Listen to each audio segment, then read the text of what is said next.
A PAC? Desconheço. Não, eu não conheço a PAC. Eu conheço a história da PAC, a implantação dela aqui em Passos. Considero o trabalho da PAC importantíssimo. Eu acredito que é um trabalho essencial não só para quem está lá dentro, né, naquela situação de restrição, mas principalmente para a família. Eu acho que é um trabalho bom, né? Eu acho também um pouco perigoso, que tem uns que não voltam, né? Sai, aproveita essa saidinha para fazer outras coisas, né? Para beber, né? Para fumar uma droga. É bom para eles, né? Mas para a sociedade eu não acho que seja muito bom. Eu acho maravilhoso, assim, porque eu desconhecia um trabalho desse, né? Eu acho um trabalho muito bom de ressocialização do condenado, né? Porque eles podem ter oportunidade de trabalhar, Ressocialização. é bom para eles, formação profissional, eu acho muito interessante. Eu posso contar uma história para vocês? Existia, de acordo com a lenda, né, com as lendas, que eu acho super educativo as lendas, uma tribo africana que quando alguém cometia algum erro entre eles reuniam em círculo, colocava a pessoa no centro e contava para ela e cantava para ela a história dela. Então, quando essa pessoa crescia e ficava adulta e cometia algum erro, o que a comunidade fazia? A comunidade se reunia, ficava em círculo, colocava aquela pessoa no meio e cantava a música dela, até que ela percebesse onde ela estava errada. E aí essa pessoa se sentia amada e tinha possibilidade de retomar o seu caminho, porque era aceita pela comunidade. Então, quando a pessoa comete um erro, ela tem o direito de recomeçar. Se ela reconhece o seu erro, ela tem o direito de recomeçar. Porque é muito fácil para a sociedade hoje a gente excluir as coisas. A nossa sociedade ela é muito excludente. Qualquer coisa que você faz de errado, exclui tudo que você fez de bom até o momento e fica o seu crime, o seu erro. Então todas as pessoas têm o direito de recomeçar.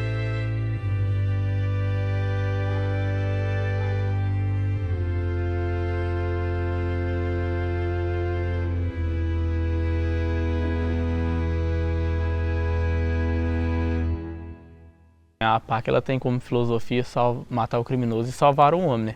A partir do momento que o réu chega na PAC, ele já é tratado de uma forma digna, humana. Que a PAC ela tem como esperança de acolher a pessoa com humanidade, dignidade, respeito, amor e disciplina, na esperança que quando essa pessoa sai para a liberdade, responda com essas mesmas coisas que foi concedida para ela aqui dentro. Pelo Código Penal, a Justiça impõe uma recuperação, um cumprimento de pena, mas não trabalha a recuperação. A PAC ela já trabalha como ela é uma auxiliar da Justiça, então ela trabalha nesse quesito. No sistema prisional comum, para quem não sabe, a gente só é apenas um número. O meu, no meu caso, era 380-262. Nunca me chamaram de Fábio Ramos, nunca falaram que eu tinha um valor, não. Apenas era maltratado, parece que eu estava esquecido por todos no fundo de um poço, mas a luz que iluminou a minha vida foi o CRS. Costumo dizer que CRS para mim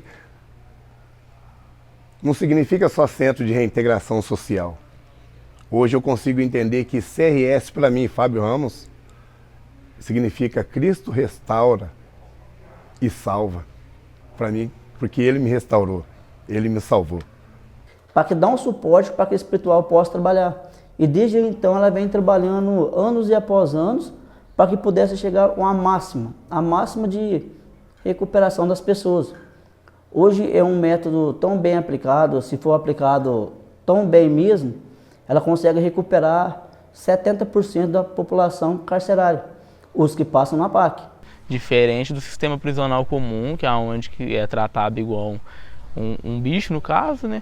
É tratado com opressão, essas coisas, então os caras vão responder conforme são tratados, e por isso que o sistema prisional comum não recupera ninguém. A sociedade tende-se a excluir o ser humano preso, colocar até das grades e não fazer que mais tenha convívio com a sociedade.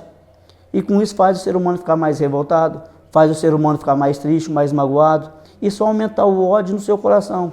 E cada vez mais a pessoa que entra no sistema, muitas vezes como um ladrão de galinha, ele vai sair como ladrão de banco. Porque a cadeia ou o sistema carcerário brasileiro é praticamente uma fábrica de fazer bandido, de fazer criminoso. Na PAC eles trabalham com você, como ser humano. Então te devolve a sua história, te devolve a sua vida, te devolve praticamente aquele projeto que as próprias mães fizeram. Na hora de escolher o nome, na hora de fazer os sonhos e projetos. Então a PAC ela volta a mostrar novamente o que nós tínhamos perdido no passado. Então seria uma arma a menos, seria um pai de família a menos sendo roubado, seria um ladrão a menos nas ruas, seria muito mais pessoas trabalhando em prol da melhoria. Então esse seria o pensamento de Maria Toboni, que ele queria dar um cumprimento de pena para as pessoas digno, onde você pudesse pagar sua cadeia com dignidade. Lá no sistema prisional comum é chamado de reeducando e aqui de recuperando. Já muda tudo.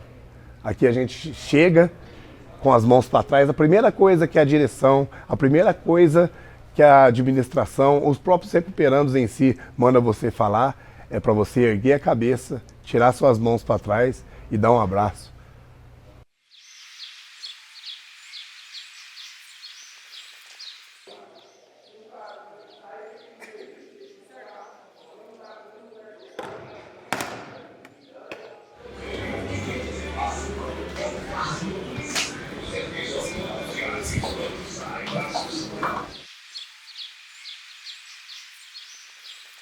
E aqui é o coração do regime, a resenha. Então todos nós que estamos aqui hoje apresentando o CSS para fazer parte, como outras pessoas, tem que ser formado aqui, tem que ser feito aqui. Tem que ser ensinado o que pode e o que não pode na PAC.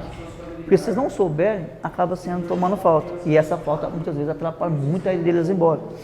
Como eles trabalham mais a ressocialização, a mudança de vida, de comportamento deles, eles têm que ter um pensamento. Porque a resenha também trabalha a área espiritual, a área mental e a área física. Então aqui eles aprendem tudo. E 3 meses são praticamente obrigados a ficar aqui, tanto cedo na parte da manhã e na parte da tarde. Só é liberado na hora do almoço, na hora do café e depois das 4 horas. Eles vão fazer a faxina e depois volta ao lazer. Então, quer dizer, eles têm uma rotina bem pesada na PAC, bem pegada.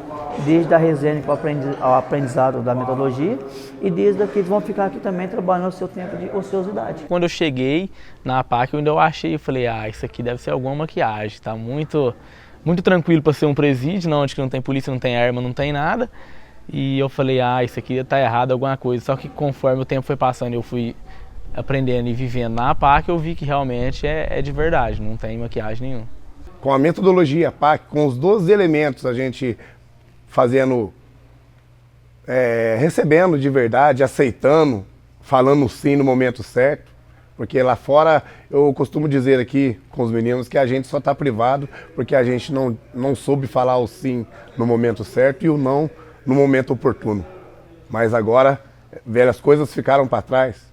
E falando aqui da PAC, quero dizer para vocês que os 12 elementos, eu quero morrer respirando eles, porque cada um dos 12, participação na comunidade, recuperando, ajudando, recuperando, trabalho, assistência jurídica, assistência à saúde, desde os 12 lá em cima, que a última, para finalizar lá em cima, é a jornada de libertação com Cristo. Eu posso dizer que significa a mudança de chave, a virada da chave.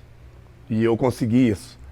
A PAC te dá uma falsa sensação de liberdade, tipo assim, porque aqui você vai usar uma roupa normal, você não vai ver algema, não vai ver policiais, não tem opressão, então você fica na sua mente que você está livre e não está. Então isso acaba aqui causando uma confusão mental em certos recuperando, não em todos, mas tem que saber distinguir bem as coisas. Se Deus lhe permitisse começar tudo de novo, o que você mudaria na sua vida? Não nasci num berço de ouro, mas também não nasci num berço que eu precisei passar fome. Sempre, meu pai e minha mãe, sempre foram trabalhadores, os dois. E os meus familiares também, alguns da minha família, sempre batalharam muito. A minha família, tanto da parte do meu pai, tanto da parte da minha mãe, sempre foram batalhadores. Mas eu, porém, por um determinado período da minha vida, ali para os meus 14 por 15 anos ali, a gente já sabe, começa a experimentar o cigarro, amizades que você pensa que é verdadeiras, até que chegou um momento que eu já estava usando as drogas. Não tenho vergonha nenhuma de falar que comecei no cigarro, em seguida fui para a bebida, e ali baladas, até que eu experimentei a maconha, e para mim era divertido aquilo, para mim era divertido até aí, até na maconha. Mas a gente fala que a gente não pode brincar com Deus e também não pode brincar com o inimigo de Deus. E eu estava zombando dos dois. E a gente sabe que o inimigo de Deus também ele é muito forte. Até que foi me apresentado o crack, sabe? Experimentei o crack e fiquei usando crack por mais de uma década. Pelo menos uns 17, 18 anos, cego espiritualmente, sabe? Muito doloroso para mim lembrar daquela cena, sabe? Você cego espiritualmente, você descendo para a cidade, roubando, você quer tudo que você olha, você quer transformar em dinheiro, você não liga para sua mãe, você não liga para o seu pai, você não tem família. Quem é usuário, quem é adicto, quem é dependente químico, sabe do que eu estou falando, sabe a profundeza e o tanto que é dolorido tocar nesse assunto. Sempre fui uma pessoa honesta, trabalhadora, que sempre sonhava com algo grande. Quem sabe um dia ser engenheiro agrônomo. Mas a partir do momento que a gente vai crescendo, a gente vai acabando perdendo, a gente acaba invertendo os valores. Principalmente o valor da família. Que a gente acaba enxergando a família não como um presente de Deus, mas sim muitas vezes como uma pedra no caminho. Que não quer que a gente cresça, que a gente evolua, que a gente não saia de casa. Eu fui criado como qualquer outra criança normal. Até a 8ª série, fui uma pessoa ótima, estudante, tinha sonhos, mas diz um pequeno pedaço da vida que nós temos um defeito de caráter. E esse defeito de caráter me fez errar na vida. E no começo não foi um erro fácil, foi um erro grande, que hoje eu pago por ele, que comecei a andar com pessoas erradas, não que foi as pessoas que me incentivaram. Eu acho que foi mais eu que incentivei as pessoas. E eu achava que o mundo era aquilo, e achava que as coisas poderiam ser feitas do jeito que eu achava. Não acreditava que as coisas poderiam ser de outra forma. E com isso eu comecei a me afundar. Já comecei a andar com certas pessoas, já comecei a passear entre outros lados. Eu achava que eu era dono da minha própria vida e achava que não ia ter consequência. Foi onde eu cometi o primeiro delito. Que eu acabei, querendo ou não, matando uma pessoa. E com isso eu achei que as coisas iam começar a piorar. Aí, quando a gente não tem noção da vida e inverte os valores, principalmente da gente, aí começa a ir preso pela primeira vez, não ter noção das coisas, não ouvir as pessoas certas, aí já vem a fuga, depois a gente começa, é como se fosse você tentando um mar de lama, se afundando cada vez mais, não ter alguém para te ajudar. Aí já estava foragido, aí vai e comete mais outros homicídios. E com isso a situação parecia que parecia uma bola de neve. E cada vez se afundando mais. Falar pra você, vida mesmo, você acaba aqui vivendo só por conta das coisas erradas, né? Porque você acorda pensando em coisa errada e você vai dormir pensando em coisa errada. A paz não existe pra você quando você tá nesse caminho, porque você já dorme preocupado com a polícia ou com supostamente os inimigos que sempre tem. Querendo ou não, você sempre vai ter uns inimigos na vida do crime. Então você não vive, você só sobrevive na vida errada. É sempre perdendo, tentando ganhar. E é uma ilusão, né? Que você nunca ganha nada. Tudo que você por mais que você consiga conquistar alguma coisa, quando você vai preso, você perde tudo e ainda fica devendo. Como você vai mudar a sua história se você não tem amparo por nada? O sonho vinha, o querer era tanto de mudança de vida, eu queria mudar. Precisava de uma mão amiga. Foi até então que aconteceu tantas outras coisas, até um certo dia eu vim preso. Então, de uma pessoa que foi criada numa ótima família, que não tem o que reclamar, tanto de pais, tanto de mães, nem mesmo de educação, mas apenas um defeito de caráter no momento que fez que virou essa bola de neve. Então, nessa caminhada eu vim errando, até se deparar preso de novo. Mas quando eu vim preso, eu já tinha um pensamento de mudança, já não aguentava mais cadeia, já não aguentava mais tristeza, sofrimento. Foi então onde eu descobri que, já que eu estava preso, chegou outra condenação para mim, chegou outro mandato de prisão, que era um resultado de um outro homicídio que eu tinha cometido. Então eu sabia que eu teria que pagar mais alguns anos, por mais que já estava pagando um, já estava mais em 2, e resolvendo o terceiro já, praticamente para poder pagar. Foi quando então que eu vim nessa caminhada toda para Passo, já sem esperança, sem vontade, praticamente morto fisicamente, morto espiritualmente. Não tinha esperança. Quando eu cheguei na PAC, né, eu passei por uma experiência muito ruim ainda.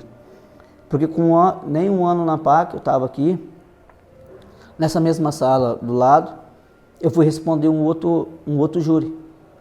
Que foi acho que foi um dos júris mais pesados que eu passei na minha vida até o dia de hoje. Foi onde eu falei poucas palavras e fui condenado numa condenação muito alta.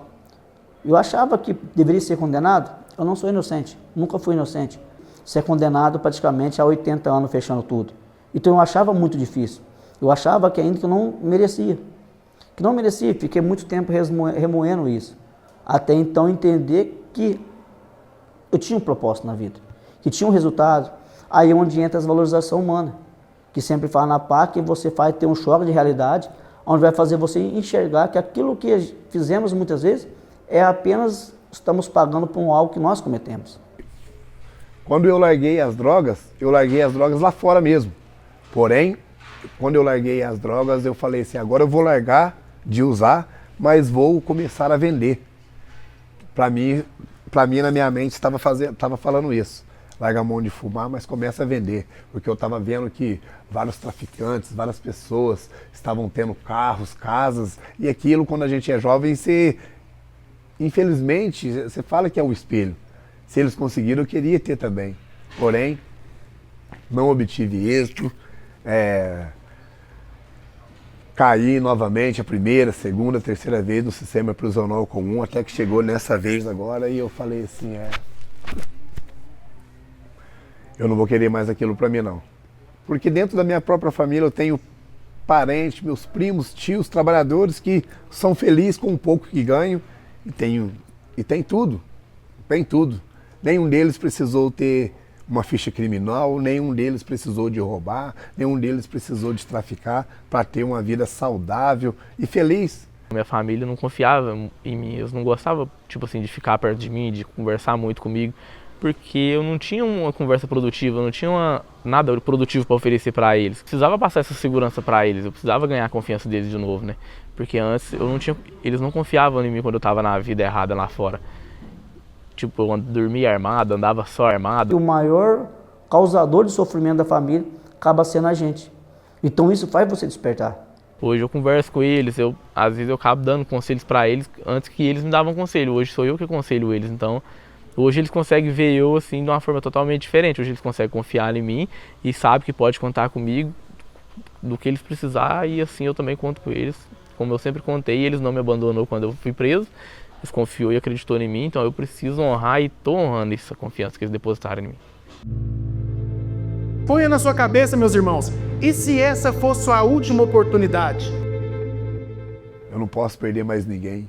O que o crime já tirou de mim, eu falei, tá bom, eu não vou fazer mais parte desse mundo. Não vou fazer mais parte desse mundo porque que crime é esse que está fazendo eu perder familiar? Eu querendo mudança de vida, então eu decidi, não posso ficar em cima do muro. A jornada, na esperança da metodologia, ela é onde que acontece a mudança de chave na mente do recuperando, né? Ali, ele está ali para tomar a decisão, ou ele muda de vida, ou ele não muda. Então, a jornada ela vem com esses 4 dias de trabalho para fazer a pessoa refletir ao máximo, para ter esse conflito interno dentro dele, para ele tomar uma decisão na vida dele dali para frente, porque como chega no ápice da metodologia, tudo que a PAC pôde propor para a mudança de vida do recuperando ali, ela chegou ali. Então depende só do recuperando dali em diante mudar de vida ou não. A PAC fez todo o trabalho dela corretamente, só depende do recuperando mesmo. A hora é essa, não tem como mais correr, não tem como fugir. E eu quero.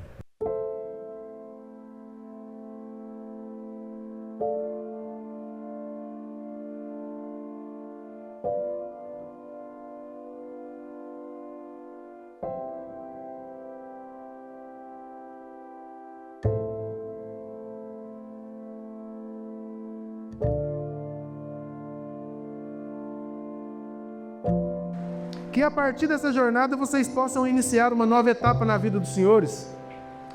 Já é um grande milagre a gente conseguir reunir vocês aqui hoje. Em nenhuma outra prisão no mundo está acontecendo isso que os senhores estão tendo a oportunidade. Nenhuma outra prisão no mundo está tendo essa oportunidade que os senhores estão tendo. Quem sabe vocês não decidam, né? Esquecer o que se passou e escrever uma nova história a partir dessa jornada.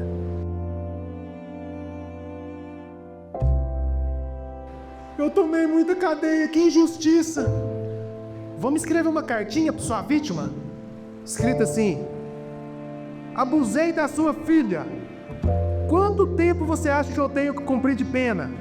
Roubei a sua televisão. Quanto tempo você acha que eu tenho que cumprir de pena? Viciei o seu filho na droga. Quanto de pena eu tenho que cumprir? Matei o seu pai. Quanto tempo de pena que eu tenho que cumprir? Vamos perguntar para as vítimas. Quanto tempo a gente merece?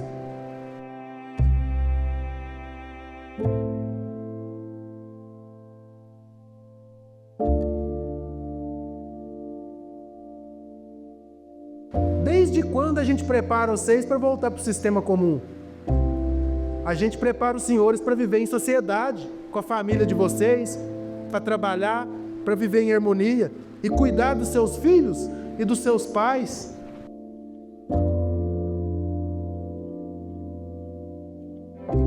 Aqui nessa sala a gente tem 103 homens que são convidados por Deus a fazerem essa experiência e ao final decidir por mudar de vida.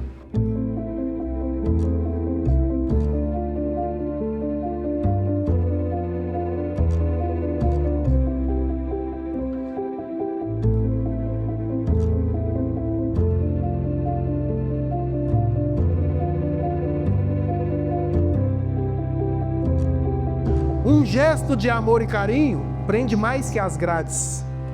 Não repita em sua vida o que te trouxe para a prisão. Caminhos iguais não levam a lugares diferentes.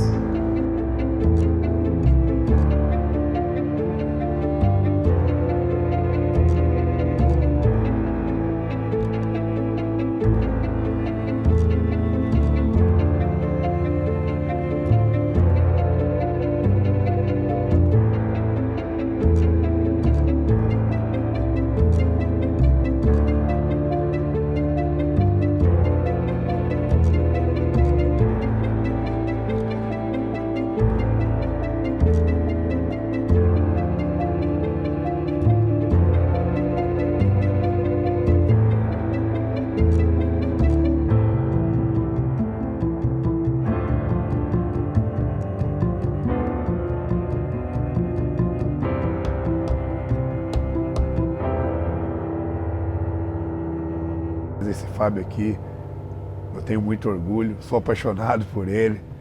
Eu aprendi a amar as pessoas de uma forma que eu jamais amava. Eu acho que cada dia mais eu me recupero mais. Eu voltei para o meu serviço que eu tinha antes, bem antes de eu envolver no crime, eu voltei para esse serviço, meu patrão confiou em mim novamente. A minha sensação para com o meu patrão, que além de patrão ainda é meu amigo, que confiou em mim, ainda confia em mim até hoje, é só de gratidão, e eu penso também em poder retribuir um dia tudo que ele fez por mim, né? Ele confiou em mim, continua confiando e não fez nenhum tipo de preconceito comigo, nunca, nem quando eu estava recluso, nem hoje que eu estou em liberdade trabalhando para ele normal. Então a confiança, eu vejo que continua a mesma de antes. A confiança que ele tem em mim continua a mesma e até mais. Para a sociedade, eu nunca vou ser, quem sabe, uma pessoa da sociedade normal. Sempre vai ouvir o medo da parte deles. Às vezes o medo de eu voltar a praticar os mesmos atos, a voltar a praticar os mesmos crimes. Pode ser que seja um gatilho para as outras pessoas, mas para mim hoje não vejo. Porque a única coisa eu acho que pode destravar o gatilho, alguma coisa que eu sei que eu tenho que tomar cuidado, pode ser em relação a, se for alguma coisa relacionada à minha família. Pode se tornar um gatilho? Pode. Mas eu tenho que acalmar muito o coração para não poder nada deixar acontecer de errado. Eu sei que eu estou com uma mochila pesada aqui nas minhas costas, porque é várias ferramentas que a PAC fornece. E eu vou guardando, vou pegando essas ferramentas, colocando uma por uma, até que, na hora que eles falar, Fábio, chegou essa hora, pode ir embora, é a hora que eu vou ter que pegar a mochila, trabalhar duro, mas dar a alegria que a minha família merece. Do meu lado, e eu do lado deles, e é isso. A pá que eu carrego ela no peito, aonde que eu for, e sempre vou carregar.